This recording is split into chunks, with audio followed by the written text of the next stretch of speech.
Hey everybody, I'm Steve Owens, Tournament Director for the Georgia Bass Nation Kayak Series.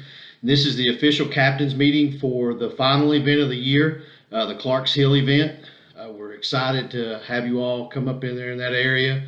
Columbia County Convention and Visitors Bureau supplied us with everything that we need, and the wildlife management area up there, those park rangers and people that we've worked with are very knowledgeable and courteous and kind. So if you see any of those people, thank them for all the help that they've given me in getting this set up. Not living in the areas that some of you people fish, or it's kind of challenging for me to coordinate and schedule things. So I'll get right into the specifics of the event.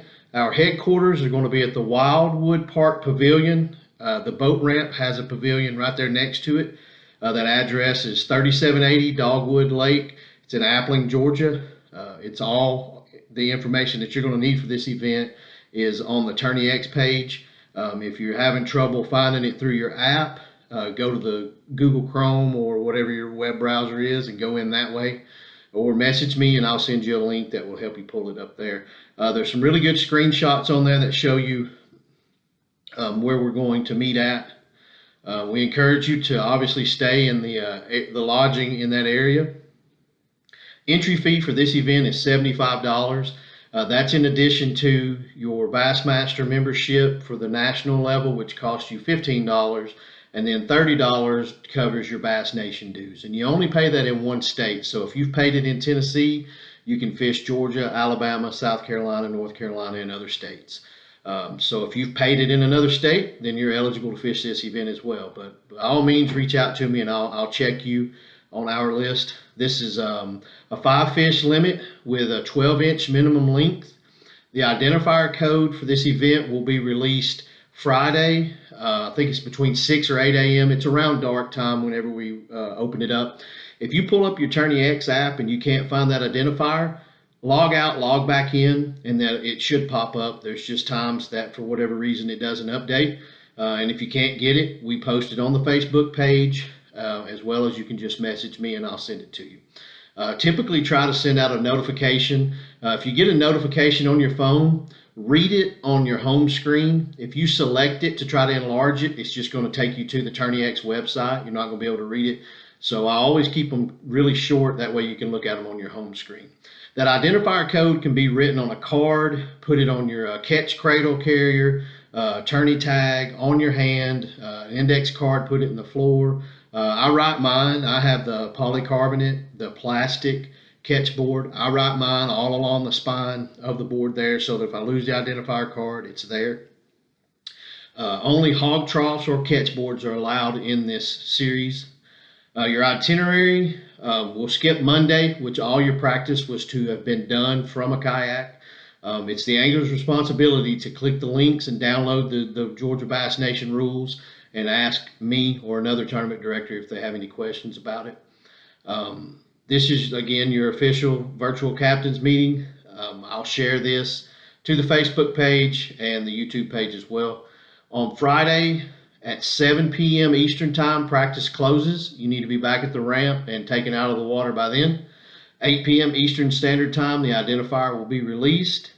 Registration will close Saturday at 5 a.m. Eastern Standard Time. Sometimes at night, if people are trying to join late, there's a snag or something, and so they'll message me, and I may be asleep or away from my phone, so I leave myself plenty of time to get that straightened out. All right, your fishing times and information for Saturday. It's a one-day event. You're allowed to launch at 5:30 a.m. Eastern Standard Time. Lines in, your first cast is at 6 a.m. Eastern Standard Time. You fish and your lines out is 2 p.m. Eastern Standard Time, and you have 30 minutes until 2:30 p.m. Eastern Standard Time to get your fish submitted and uploaded to Tourney X.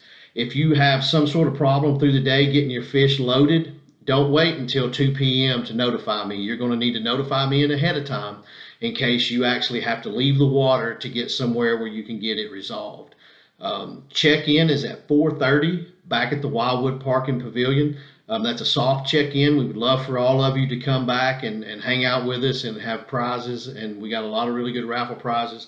I'll get to our sponsors here in just a minute with that. So, but again, you can launch at 5:30 a.m. Eastern Standard Time. First cast and lines in is at 6 a.m. Eastern Standard Time. Lines out, your last catch is at 2 p.m. Eastern Standard Time. And you have that entire 59 seconds of 2 p.m. to get your fish picture taken. Last fish submission and upload is at 2:30 p.m. Eastern Standard Time, and your check-in is at 4:30 at the Wildwood Park Pavilion. Your launches and boundaries for this event: you are permitted to fish all the public water on Clarks Hill. Acceptable launches will be all public ramps, pay ramps that are open to the public, and public access areas. If you're at a campground and you can launch from there because you're camping there, but other anglers cannot launch because they aren't camping there, then you can't use that launch. If you're camping at a campground and other people are allowed to pay a $5, $10, $15 launch fee, then that ramp is considered a public pay ramp and you can launch from it. But if you can only launch because you're camping or staying somewhere, you can't use that launch. It has to be available for everyone else, whether they're staying there or pay an additional fee to use that boat ramp. You can use public access areas, such as I just mentioned. If you're in a park somewhere and you're camping, you can put in off the side of the grass near the boat ramp. You don't have to use the actual ramp. If you're rigging, make certain that you're not rigging in the lane of traffic or on the boat ramp, taking up space and time from other people. You are allowed to put your kayak in the water before 5:30 and stay a paddle's length from the bank, or take off and move away from the ramp 15, 20 feet and then pull up onto the bank so that you're out of the way of other boats trying to get in and out. This is a holiday weekend. We're aware of that. So be very mindful of your safety. Keep your head on a swivel and listen for things and communicate with others. If you see things, let someone know where you're launching that's in the event if you have a friend, or you can do it to me. You can send me a message letting me know where you launch if you're by yourself. That way, if anything were to happen and we haven't heard from you, we can get back in touch with you. Again, the entire lake will be eligible for this event. It's your responsibility to get the fishing license that you'll need for each area. If you're using a motor or launching at 5:30, if it's not safe light just yet, then you need to have your 360 light and navigation lights running. Your license info, again, as I said, some of South Carolina and Georgia are reciprocal, so you'll need to check in with that. So, I mentioned the raffle prizes we have at the end of the tournament. We've had a really good season. We've had some really good attendance. This event's kind of light, but we expect that as a lot of people have already qualified for the state championship, which is in November on Lake Seminole. We're really excited about that. That's a 2-day tournament. It'll be about $150 entry fee, 100% payback like all of our events. But the prizes that we have, is one of our title sponsors is Ag Pro John Deere. We have prizes from Dugout Bait and Tackle, Z-Man, Net Bait, Seagar, Spro, Dakota Lithium, Hog Farmer Bait Company, One Objective. Carl Black Chevrolet has ponied up $1,000 for our Angler of the Year, and that will be decided in this event. The anglers in contention for that. And I'm going to get some of it wrong because I don't have it all calculated, the different scenarios, because there's a lot of them. But Joseph Gayton and Tom Kazmierski are tied with one another. Joseph has that tiebreaker with a 100 score. If he were to tie with someone and their totals be the same numbers throughout the year, then we will have a fish off in the state championship. Tom Kazmierski could win Angler of the Year. I believe Charles Shelnut has a chance, and Jeremy Meadows. There are a few scattered through there that the numbers look like they're pretty close, but I don't think they can quite top Joseph here. Again, we'll update the state championship spots and everything after this event. We'll reach out to everyone. I want to thank all of you for a really good season. We haven't had any issues. And to be quite frank, we've had very few fish that we've had to disqualify or deduct for a cracked mouth or anything. So that's a testament to how good of anglers you all are. And being a good angler isn't just catching big fish. It's fishing clean, fishing to where you don't get yourself penalized because of an oversight or a mistake. A lot of anglers don't listen and watch into the captain's meetings, and people get disqualified for things like that.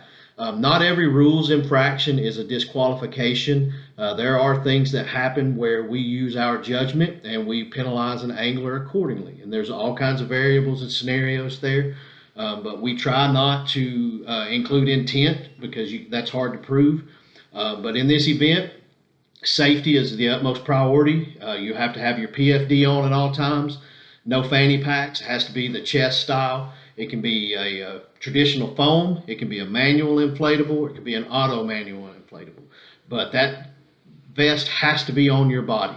If there's for any reason we think that you're not wearing it, we'll contact you. And if it's, if that's not the case, then, you're likely going to be penalized and disqualified from the event.